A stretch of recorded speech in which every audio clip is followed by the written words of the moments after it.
Ayan, we are now live. Hello, teachers. Welcome once again sa another letter review session po natin. Welcome to our Facebook page and the YouTube channel as well, since this will be uploaded also to our YouTube. Welcome po, teachers. You may mention your friends sa comment section. You may share our live para ma-notify din po yung iba, no? Na mag-start na po tayo for our session ngayon. Once again, our enrollment for Prof Ed and Gen Ed group is ongoing. Message the Facebook page na Study with Reg to join our review. So magko-close na po, no? Ilang days na lang, magko-close na po soon yung ating enrollment. We will not accept enrollees since ilang days naman lang, no? And most likely kapag very late na kayo mag-join, most likely hindi nyo na matapos lahat ng session sa group and marami-rami na po talaga yung session. So, hindi po siya mabilis na matapos. Kailangan talagang paglaanan ng oras. Okay, ayan. This is episode 12 ng ating General Education. Posted na yung episodes 1 to 11 no, sa YouTube channel. I hope you were able to watch it po, teachers. Huwag po niyong palampasin yung isang episode. And you may take down notes, no? Pwede kayong magawa ng flashcards para sa sarili niyo lang, no? For personal use ninyo. Para may guide din kayo. Episode 12, yes. Gen Ed tayo ngayon. So, we'll rationalize 30 items under Gen Ed. We will start in a while. Naghintay-hintay lang po ako ng kaunti sa iba to join.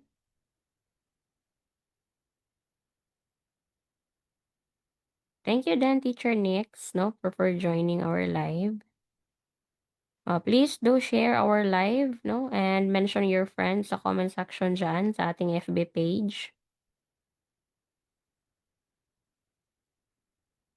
Okay, sige na, no? Marami-rami na kayo. We'll start with, yan, wala pa munang mga item number. Ito muna, no? Drills muna tayo, teachers.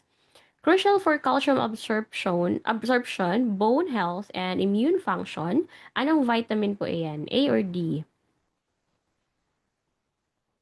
Calcium absorption. Best friend sila ni calcium. For bone health natin, sa teeth natin, immune function as well. This is vitamin D. And our body, our skin can synthesize vitamin D pag nagpapaaraw po tayo, no? Mahalaga na magpainit ka diyan, no? Under the sun, especially early in the morning and late na po yung sa sunset na, sunrise and sunset. Yan, yun yung magandang mga oras para magpaaraw. Okay, improvement for vision, immune function, skin health, and reproductive health. Anong vitamin ito? Vitamin A. Ay, natawa ako sa naligwak daw agad. Sige. Yan kayo lagi ha. Unang-unang tanong, ligwak agad. Okay, so this is vitamin A. Ito for vision, immune function, skin health. Basically, ang pinakamahalaga na tandaan nyo for vision. Essential for energy production, immune function, nervous system health, metabolism natin, nervous system, mga nerve cells, that is vitamin B. Mahalaga po itong vitamin B, no? I remember, nag-start ako mag-inom ng vitamins nung nag-umpisa ako mag-review, no? And ang tininom ko po ay vitamin B and vitamin C. Vitamin B for the brain, no? For the nervous system health and for our metabolism as well. B for the brain, no? Kaya nga siya B, no? For the brain. Ba't hindi po ibig sabihin na mag-take ka ng vitamin B, automatic na magaling ka na, no? Alam mo na yung sagot. Hindi po ganyan. Dapat mo pa rin mag-review. Hindi naman po yan magic. Ang kailangan, no? Ang vitamin B is for the health, no? Ng nervous system mo, ng nerve cells mo, ng neurons mo. Hindi ka madaling makalimot. So, it's part of that, no? Ang magandang inumin. Vitamin B. Required for blood clotting and bone health. What is this? This is vitamin K. Tandaan niyo po, pag blood clotting, vitamin K. Hindi po ito potassium ha. Ang potassium ay mineral. Ang vitamin K ay vitamin. Huwag niyo po i-associate sa K na nasa periodic table of elements na potassium. Kasi iba po ang vitamin K and yung potassium mismo, mineral, itong vitamin K ay vitamin. Okay, acts as a powerful antioxidant protecting cells from damage. Antioxidant, that is vitamin E. Kaya nga yan yung iniinom no for glowing skin, para young looking, no, yung Myra E, antioxidant kasi yan. It removes the free radicals. Vitamin E. Powerful antioxidant that supports immune functions, collagen formation, and wound healing. What is this? Antioxidant pa rin.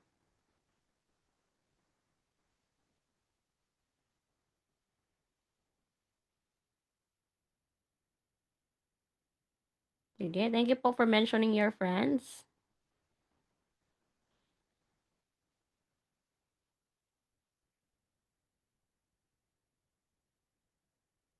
This is vitamin C.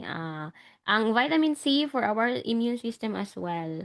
Especially pag may ano ka, no? May deficiency ka, need kang mag-take ng vitamins. But you need to consult a health practitioner, no? So, vitamin C for antioxidant that supports immune function, collagen formation, no? Diba? Yung mga collagen na iniinom, especially sa mga may edad na, kasi itong collagen, para siyang glue, no, sa skin natin. Pag last na yung collagen, kaya nagkaka-wrinkles. Naging matanda tingnan tuloy, di ba? So, collagen formation, wound healing, so lahat ng yan. Vitamin C, mahalaga po for our immune system. Hindi tayo dali-dali nagkasakit, hindi tayo madaling sipunin, magkaubo, di ba? Yung mahirap yan, mahirap yan. Magre-review ka dyan, tapos may sipon ka, may ubo ka, mag-take ka ng exam, nilalagnat ka, nako, mahirap yan, no? It would affect your performance as well. Kaya mag-take, no? Invest also on vitamins. Especially pag may deficiency, no? So, need pa rin mag-consult.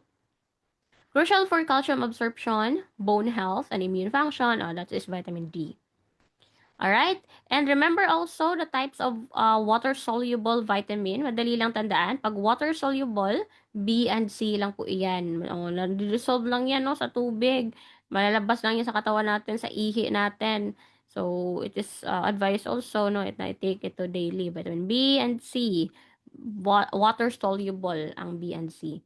Fat soluble naman po, itong ADEK, A, D, E, and K, mga fat soluble vitamins. Fat soluble vitamins A, D, E, and K. Okay? Sige. Shows a single linear path of energy transfer from one organism to another.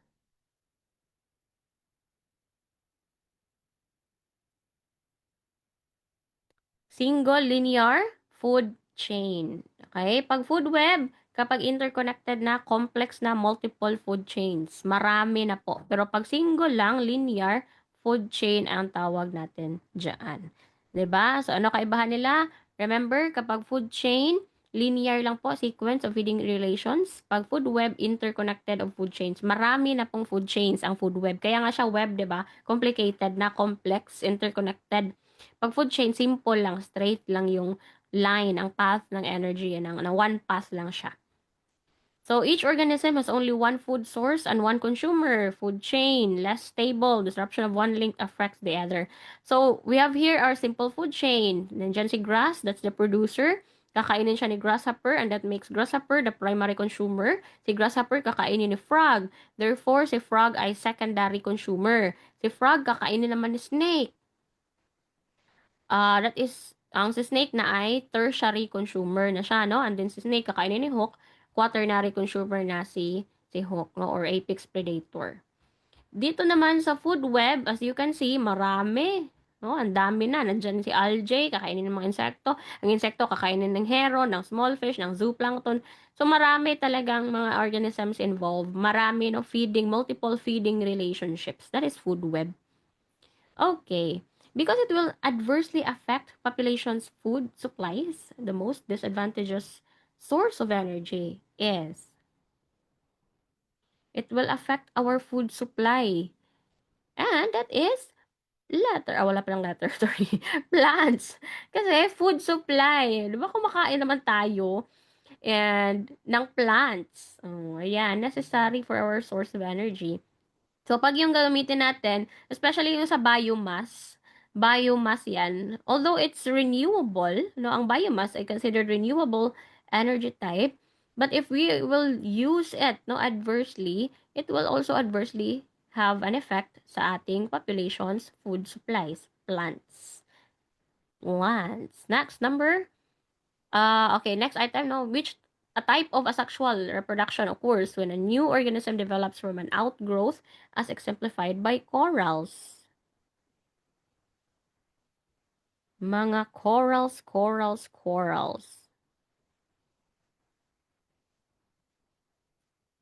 Anong asexual reproduction po iyan?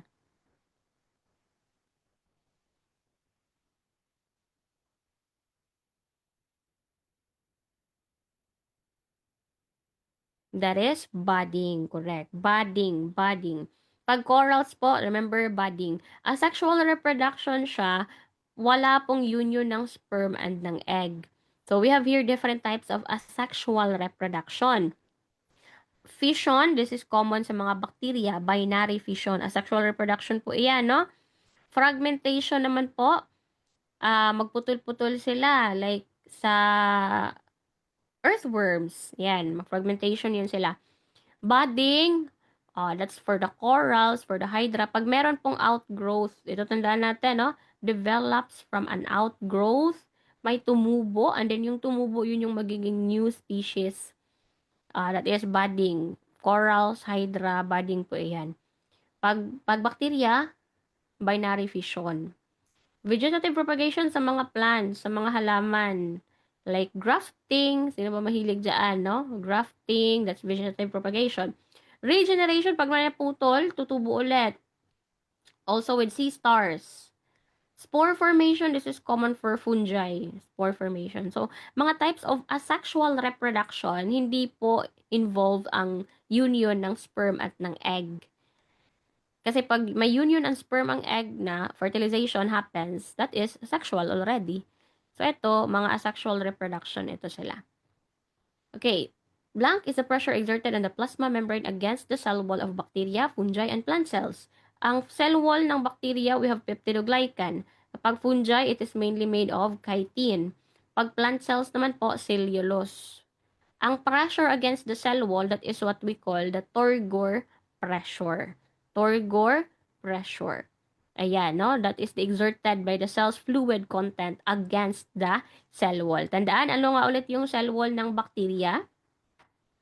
Peptidoglycan. How about fungi? Chitin. How about mga plants natin? Cellulose. Okay? Releasing of fluorocarbons from aerosol can blank the level of ozone in the atmosphere. Releasing of fluorocarbons from aerosols can blank the level of ozone sa ating atmosphere. We have here the ozone, no? The ozone layer. The ozone is O3. Ang ozone layer ay nasa stratosphere. Pag marami pong mga CFCs, mga chlorofluorocarbons, it will reduce the ozone layer kasi mabubutas siya, no? Kaya nga may depletion sa ozone layer. Pag deplete, bababa, it will reduce ang mga chlorofluorocarbons natin, yung mga CFCs. So, it will break kasi this ozone. So, mag-reduce ang level ng ating ozone sa atmosphere. Therefore, more ang UV na maka-penetrate dito sa ating surface. So, that is harmful. UV from the sun is harmful. Okay. Ayan. Tapos na yung drills natin. We'll start now with question number 1. Which pair is correctly matched? A. Mesosphere, ozone layer. B. Troposphere, weather. C. Thermosphere, most meteors burn. D. Exosphere, clouds form. What is your answer sa number 1? Write the number and then the letter of your choice.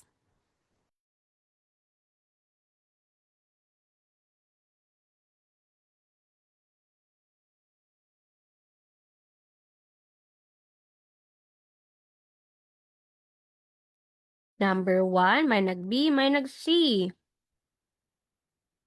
The correct answer po ay letter B, troposphere sa weather patterns. Nasa troposphere po iyan. Meso, ano po ang nasa meso, no? Yung pag-burn ng meteors. Kasi itong ozone layer sa stratosphere po ito. O, mali ang letter C kasi sabi dito thermosphere burn meteors. Asan nga ulit yung most meteors na burn? Sa Mesosphere. Hindi po sa thermosphere. Ang thermosphere ang hottest layer. Ang exosphere, hindi naman po dyan ang clouds. Saan ang clouds? Sa troposphere, which is sa weather patterns. Now, ano yung mga sphere na yan, ma'am? Yan yung mga layers ng ating atmosphere. From the base, dito sa earthing surface, no, troposphere, that holds most weather and clouds. Yung nakikita mo mga clouds dyan, tingnan mo sa taas, yung mga clouds na nakikita mo, sa troposphere lamang yan. Diyan po nangyayari ang weather patterns. Stratosphere, that contains the ozone layer that absorbs most of the UV from the sun. Stratosphere. Meso naman po, dyan nababurn ang meteors, yung tinatawag nating meteor shower. Yan, mga meteors po yan. Mesosphere. Okay, it is also generally the coldest layer in the atmosphere. Thermosphere is the hottest layer that is home to the International Space Station, auroras, yung northern lights, southern lights. And we have the exosphere, nandyan po nag-orbit yung mga satellites. The air is very thin. So, ano na siya, papuntang space. Okay, number 2.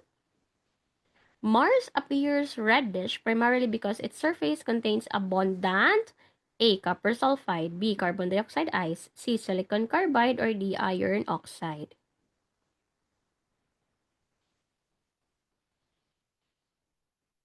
Mars is the red planet, right?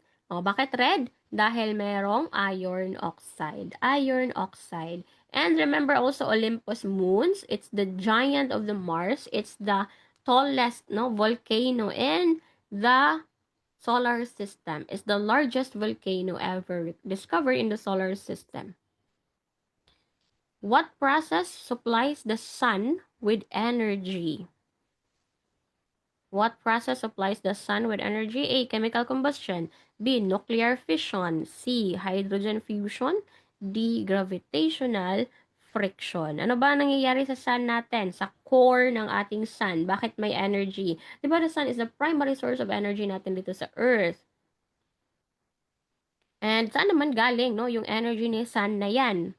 That's letter C. Hydrogen fusion. Fusion of hydrogen nuclei. Fusion. Fusion. Okay? So, fusion of hydrogen. Hindi po mangyayari ang combustion kasi wala namang oxygen, no? Pag may combustion, pag merong oxygen. So, basically, ang sun natin, it's not a fire, no? Yung plasma po siya, hindi po fire kasi walang combustion na nangyayari dyan. Pag fission, split po ito. Split ng nucleus. Pag hydrogen fusion, mag-combine sila ang nucleus. Next, number 4. The blank of the story is that honesty is the best policy. Oust, mali, at least natuto, sabi ni teacher. Yes. Normal lang magkamali ha, basta pagdating ng related na tanong, tapos paulit-ulit ka pa rin nagkamali, o yan na, hindi normal. Pero first time na encounter mo yung tanong, normal lang magkamali. Pero pag paulit-ulit na, tapos mali ka pa rin, o marang hindi mo pa rin talaga yan naintindihan, o something is wrong, dapat paglaanan ng oras. The letter B, moral. Moral of the story, not the moral na letter C. Moral is the lesson, the practical lesson present in the story.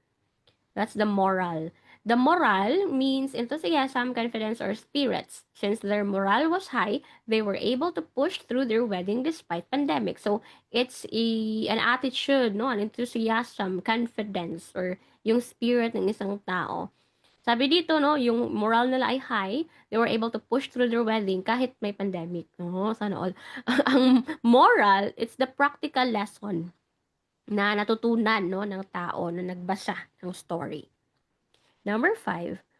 Which masterpiece by Juan Luna won a gold medal at the 1884 Exposition Nacional de Bellas Artes in Madrid?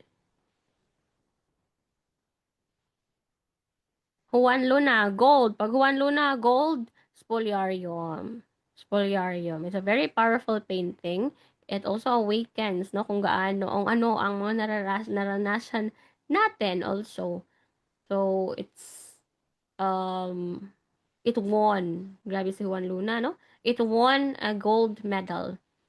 And during that time, si Felix Resurrection Hidalgo, yan, won also a silver medal. Number 6, which work is associated with Juan Luna? Which work is associated with Juan Luna? Ang kapatid ni General Antonio Luna? The Parisian Life. Ito po, sa kanya po ito, The Parisian Life. Sikat din ito na painting ni Juan Luna. Aside from the spoliarium. No? Yung kanina, Juan Luna pa rin ito. But then, aside from that, The Parisian Life, sa kanya din yan. The Builders, tandaan, kay Victorio Edades po iyan. Kanina naman tong Granadian Arabesque. Kanina naman to. Kay Jose Hoya. Okay? Madonna of the Slums. This is the work of Vicente Manansala. Diba? Yung mga pangalan na ito, mga sikat na Filipino artist po natin, Victorio Edades, Jose Hoya, Vicente Manansala. We also associate Vicente Manansala with Cubism in the Philippines. Number 7. Which artist is particularly known for large historical murals such as History of Manila? Murals. Originally, sa ano po yun? Sa Manila City Hall. But then, it was moved now. Hindi na sa Manila City Hall.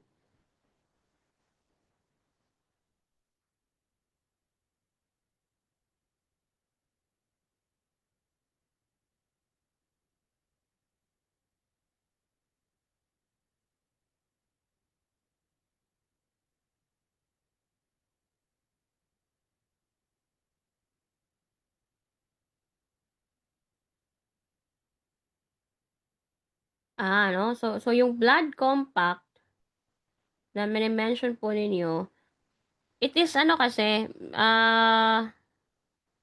very, ang kay Juan Luna pa rin, but then the tanong is, itong nanalo ng gold medal. So naiintindihan ko yung mga comments ninyo na, di ba ma'am, yung blood compact na painting kay Juan Luna pa rin naman. Yes, that's true. Iba po yung sculpture, no, ni Napoleon Obeba sa blood compact at yung painting ni Juan Luna, blood compact pa rin, but hindi naman yun ang nanalo ng gold medal. So, mag-base po tayo sa tanong, ha? Sige. So, naiintindihan ko din yung mga sumagot ng letter D sa number 5 because blood compact kay Juan Luna pa rin. But then, remember kung ano yung tanong. Okay? Sige, let's proceed to number 7. Letter A, very good. Si Carlos Botong Francisco. Ito, pag murals, tandaan, History of Manila, Carlos Botong Francisco yan. Next, which artist is strongly associated with Philippine Cubism? I mentioned this kanina. Pag Philippine Cubism, Vicente Manansala. As you can see, no, somewhat the same kay Pablo Picasso, yung mga artworks, like mga cubism, mga geometrical shapes, like this one also. Philippine Cubism, Vicente Manansala. Anong sawikain ang nagpapahayag sa utang na loob? Utang na loob.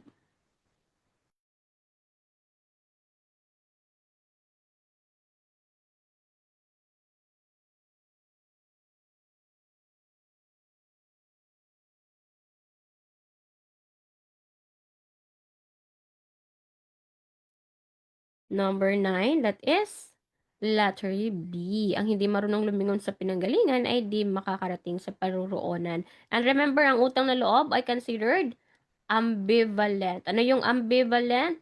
Mix ang feeling natin dyan. May positive, may negative side. Ambivalent. Mixed feeling. Neutral as well. Utang na loob.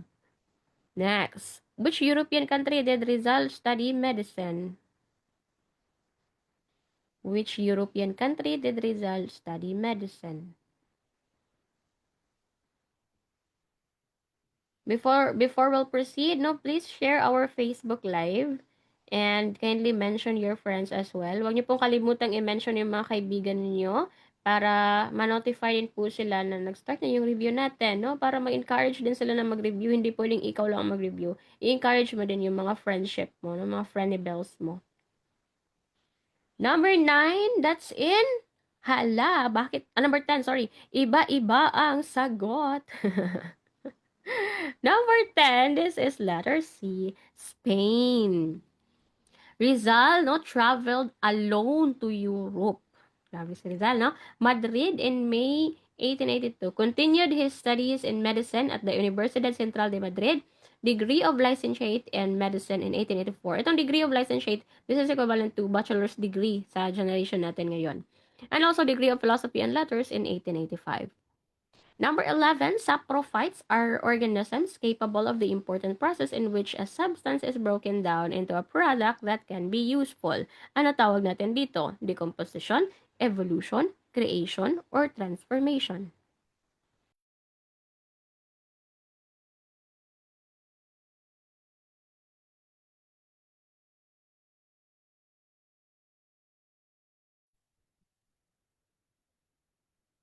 Number 11, this is what we call decomposition. Ano ba itong mga saprophytes, ma'am?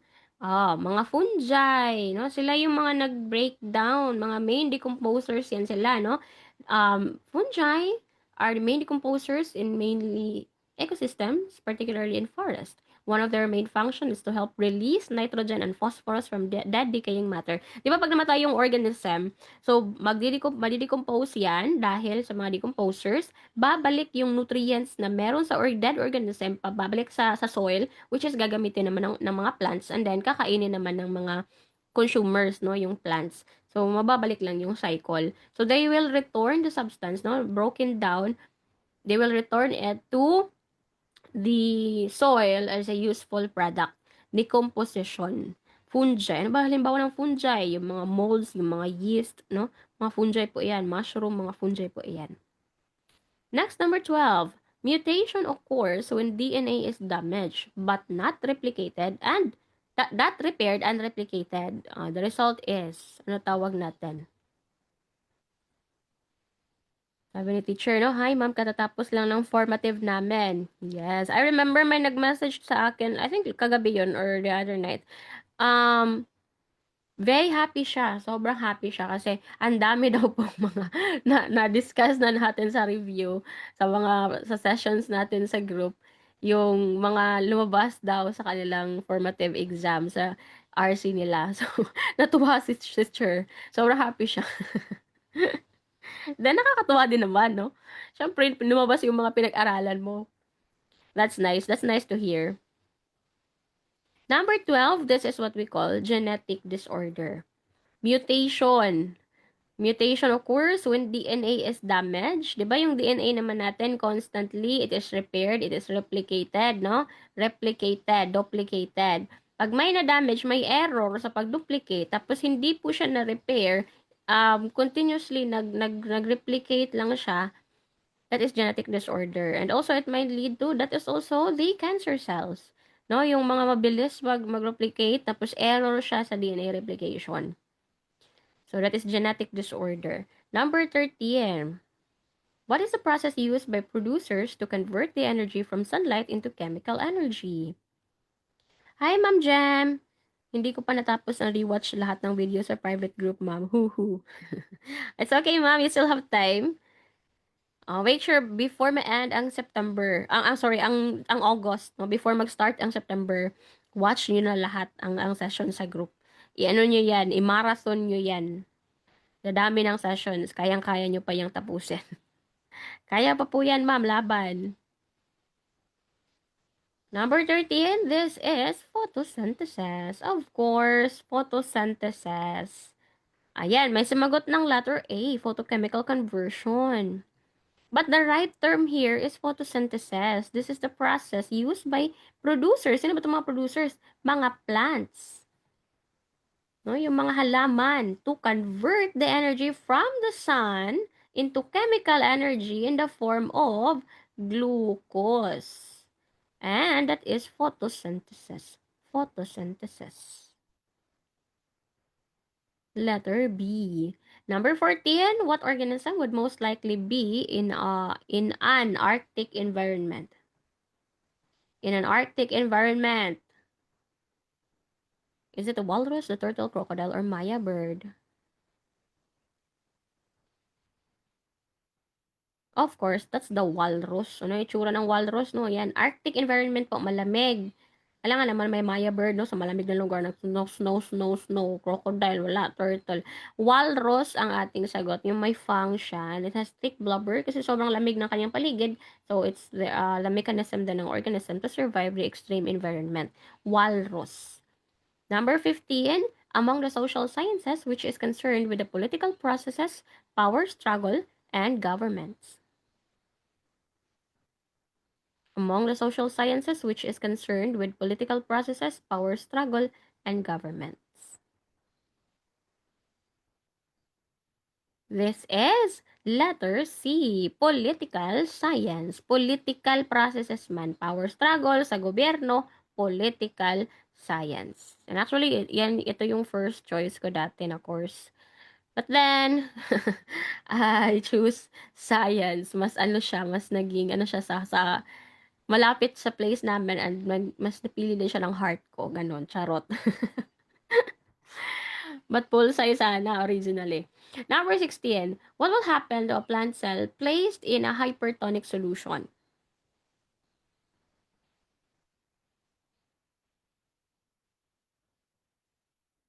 Hypertonic, may R, hypertonic, it will shrink. The plant cell will shrink. Oh, may R pa rin. Pag hypertonic, it will shrink. Okay? Now, ito yung ating mga solution, hypertonic, hypotonic, isotonic. Okay. So, mauna tayo sa hypotonic. The solution has a lower solute concentration than the cell. So, ano mangyayari? Yung tubig mag-move into the cell and since mag-move siya into the cell will swell, it will burst. Yan, it will swell, it will burst. Hypotonic. Pag hyper, the solution has higher solute concentration than the cell, lalabas po ang tubig, no? Galing sa cell, it will move out. So, ano mangyayari sa cell? Since lumabas yung tubig sa kanya, mag-shrink siya. Magre-wrinkles. Shrinks and wrinkles. Yan yung tandaan natin pag hypertonic. Pag isotonic, equal solute concentration as the cell. So, water moves in and out at the same rate. Wala lang pagbabago, no? The cell remains the same size and shape. That is equal, isotonic. Okay? Pag lalabas po yung water out of the cell, that is hypertonic, the cell will shrink, it will wrinkle. Pag hypotonic naman po, papasok yung tubig inside the cell. So, mangyayari, magsiswell yung cell and eventually it may burst. Number 17. Milk is classified as blank. Milk, ang gatas.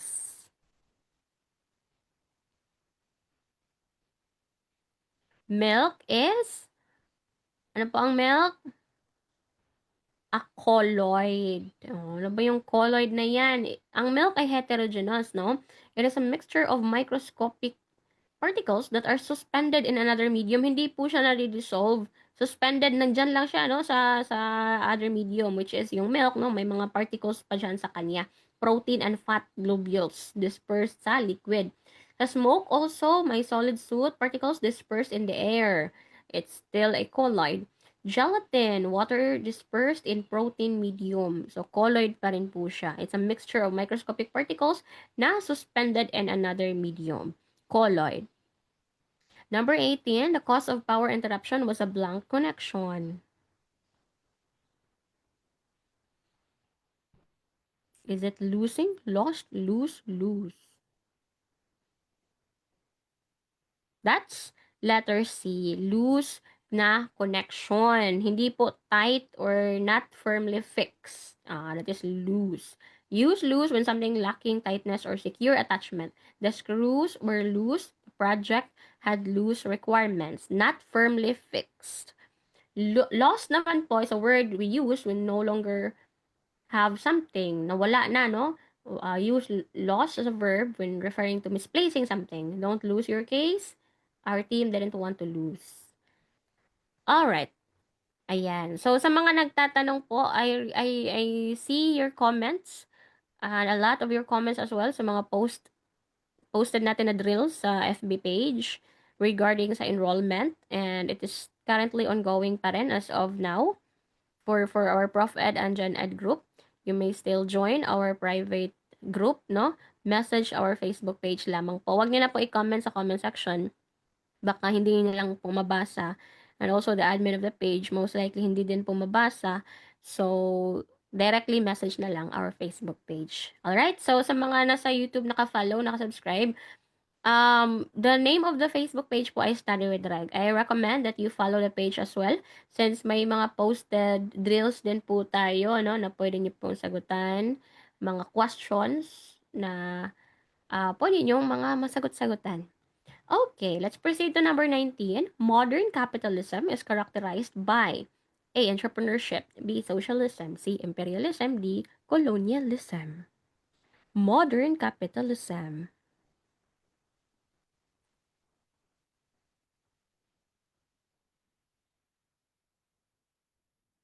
O, kasasabi ko lang, di ba? Wag na lang i-comment on how to join. I-message nyo lang po ang page teacher. Okay po? Sige, sige. 19, entrepreneurship. Letter A. That's correct, entrepreneurship. And the father of modern economics, no? And the father of modern capitalism, say Adam Smith. Adam Smith. Remember, Scottish philosopher during the Age of Enlightenment. Pag capitalism po, entrepreneurship. And remember the name of Adam Smith. Siya din yung sumulat no, ng book na The Wealth of Nations. The Wealth of Nations, Adam Smith. Number 20, the smallest prime number is the smallest prime number ay, sige, ito. Anong sagot niyo sa number 20? Ano ba yung prime? Wala siyang ibang factor, no? Kundi yung sarili niya lang and then 1. Yan yung prime number. Number 20, lagyan niyo po ng number and then the letter of your choice. Ayan, number 20. Very good. Letter A, 2. Oh, wag sumagot ng letter D. Sumagot ng letter D, ligwak. Hindi po 1 ang smallest prime number. Hindi po prime number ang 1. It's a special number. So, ang 2 ang smallest prime number. So, we have 25 prime numbers between 1 to 100. Tandaan niyo po yan para hindi na kayo mag-count-count. Ilan ang prime numbers between 1 to 100? 25. O, ano yan? 2, 3, 5, 7, 11, 13, 16, 17, 19, 23 hanggang sa 97. So, pag tinanong, what is the largest prime number below 100? 97 ang ating sagot. The largest prime number below 100? 97. Okay? Yan, may mga niligwak. But it's okay. Hindi po D ha, hindi po 1. But, this is letter A, 2. Oh, maiyak na tuloy si teacher. Ha, mali. Sige. Next, 21. The largest prime number less than 110. Oh, ano naman ito? Less than 110 na. Kanina, yung largest prime number less than 100, we have 97. Ito, less than 110. And that is 109. Prime number po ang 109. Kasi isipin mo, wala namang ibang factors ang 109, no? 109, 109 tsaka times 1. Next, 22, the waste product of photosynthesis is... The waste product of photosynthesis ay ang 22. That's oxygen.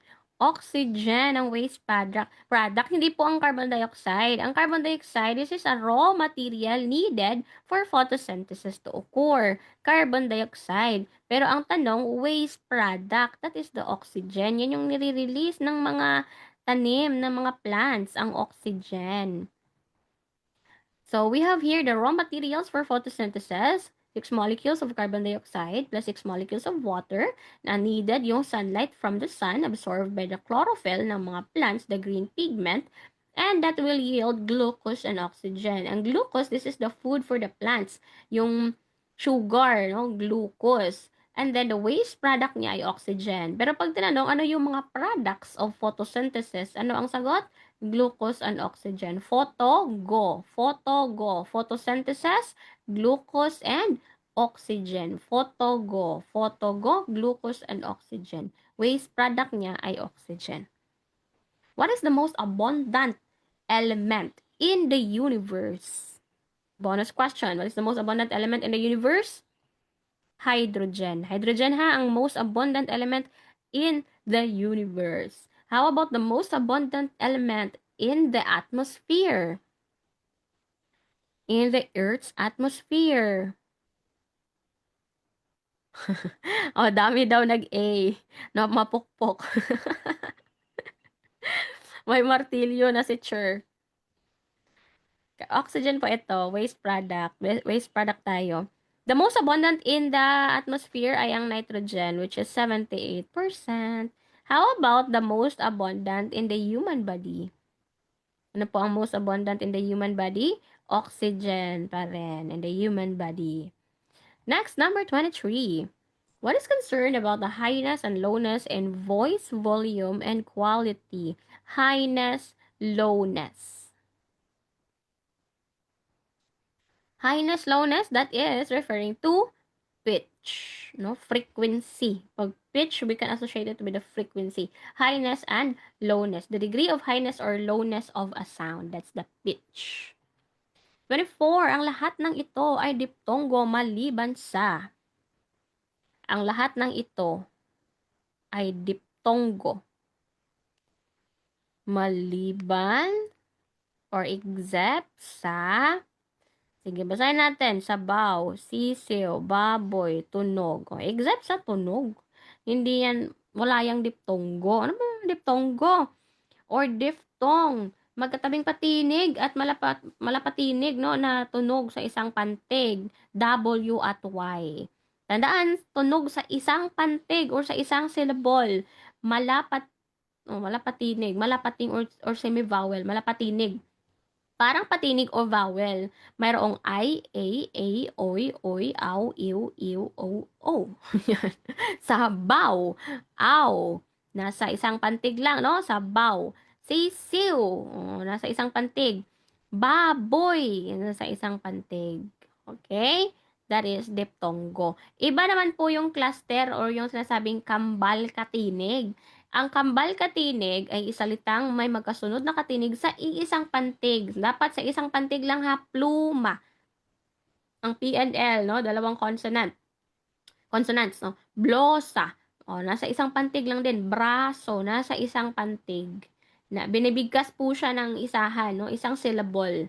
That is pantig, syllable. Cluster or kambal katinig. Number 25. What is our present form of government that characterizes our republic which elects national and local officials in government? What is our present form of government that characterizes our republic which elects national and local officials in a government?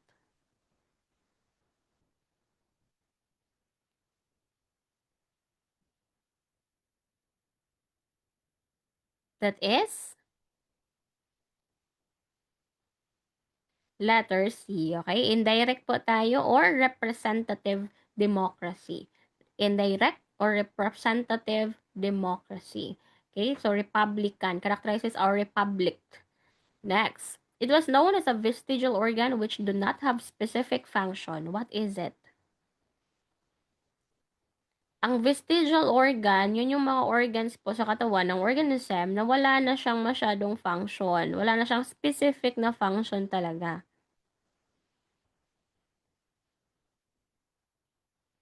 Uy, dami pala naligwak sa number 26. Hindi po tayo direct ha. Indirect po yung ating. Kaya nga meron tayong local na election, no? May local officials tayo. Indirect, not direct. Sige. 26, this is appendix. ang appendix, which is here in the large intestine, attached in the large intestine sa katawan natin, it once helped in digesting plant material, but right now it's generally considered a vestigial organ. A vestigial organ are body parts that have lost most of or all of their original functions through evolution. Halimbawa, the wisdom teeth no ng humans. Yan, vestigial yan. Panakit lang yun, sakit-sakit ng wisdom teeth natin. Pelvic bones sa mga whales, vestigial siya. Wala siyang specific na function. The wings of flightless bird. Bakit may wings ka pa? Eh, hindi ka naman pala makakalipad. The leg bones in snakes and lizards. Oh. So, dati yung mga snakes, may ano sila, may mga, parang galamay sila, no? Hindi sila nag-crawl. Nag-ano lang sila. Ay, hindi sila nag-slither, no? Nag-crawl lang sila. Kasi may mga maliliit silang mga parang mga paa. And then eventually, parang nakakapagod yan, no? Imagine mo, mas mabuti pang gano'n na lang sila. Tanggalin na lang yan siya. So, naging vestigial na. Vestigial organ. Okay, number 27. Reduction is the Spanish policy which provides for the resettlement of Filipino communities to form town centers called ano tawag? Reduction. That's the policy nila, no? For the resettlement. Reduction, resettlement. Saan sila magsettle? Sa town centers na tinatawag na cabeceras. Designated town centers, no? Where the population was resettled. Town center, nandyan po yung simbahan, nandyan po yung plaza.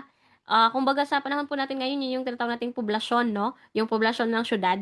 So, dyan po karamihan maraming tao.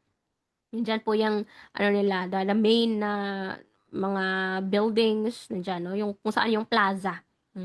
This policy aimed to consolidate Spanish control and facilitate religious and civil administration by bringing dispersed communities into more manageable settlements. These cabeceras, later becoming the poblations, no, were centered around church and government building. Next, number 28, which subject is strongly associated with Abdul Mari Imao?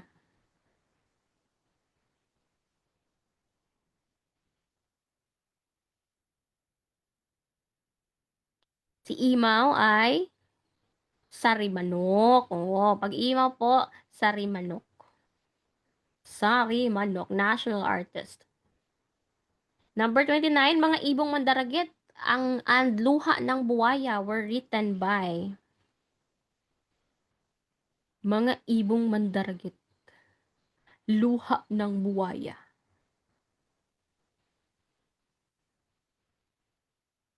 Mga akda po yan ni Amado V. Hernandez. Yung makata ng manggagawa. Mga ibong mandaragit. Luha ng buwaya. National artist, no? Amado V. Hernandez. Makata ng manggagawa. Okay, number 30. Panghuling item for this session. What is the term for the materials an artist uses to create an artwork?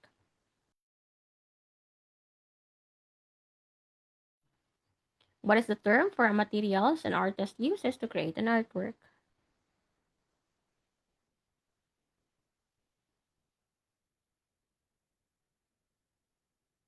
Number 30, materials na ginamit po, that is the medium. Okay, the medium. Ano ba halimbawa, no? Yung sa painting, we have the oil, sa sculpture din, yung clay, no? Refers to materials which are used by an artist, a means by which he communicates his ideas, very essential to art. The medium. Plural niya, media, no? Alright, that's it. And I'm leaving you with this line. Stay healthy and manage stress. Easier said than done. Stay healthy. Health is wealth. Totoo yan. Ang hirap pong magkasakit, especially sa bansa natin. Manage stress. Very stressful ang pagre-review, especially kapag may mga iba ka pang inaasikaso sa buhay, may mga iba sa atin, mga nagre-review, may mga anak, may mga problema sa bahay, di ba? Kanya-kanya tayong mga pinapasan ng mga pasanin. And let's not forget, no, to manage the stress as well. Importante din po mag-unwind kayo. Pumunta kayo sa sa nature, environment, magmuni-muni, unwind kumbaga, no, sa dagat. Importante po 'yan. Importante po 'yan. Hindi lang din puro puro trabaho at puro review. Mahalaga din na mag-unwind ka for once na at least man lang 'no, ma-refresh yung mind mo. So, stay healthy, eat right, invest on vitamins, and mahirap po magkasakit 'no, especially 'pag mag-take ka ng board exam. Protect your peace as well. Sa mga broken-hearted diyaan, ito yung masakit. May mga nababasa akong comments, may mga nagme-message na iniiwan sila ng jowa nila. Bakit naman ganyan yung mga jowa nila? Bakit kayo ganyan, nangiiwan kayo before the exam? And for 3 years na nag-lecture na ako, parang every season yan, I received a message on that about that one. And then, by God's grace, pumasa po sila. So far, no, yung mga nag-message sa akin, bumalik sila, nag-message sila ulit, tapos pumasa sila. No? So, siguro ngayon hindi natin maintindihan kung bakit nangyayari yun sa buhay natin, but eventually, very, very soon, um, may maganda pala, no? Redirection sa Lord. So, let's continue to pray, no? Let's continue to ask guidance sa Almighty Creator sa mga things that are happening sa life natin. Don't forget, no? Stay healthy and manage stress. Very importante yan. For your health, for your physical health, for your mental health, and for the whole na well-being. Alright, so thank you everyone for joining me and see you soon sa next natin na session and goodbye. Goodbye, goodbye, goodbye. Thank you po. Thank you, thank you. Konting araw na lang. Laban, laban, laban.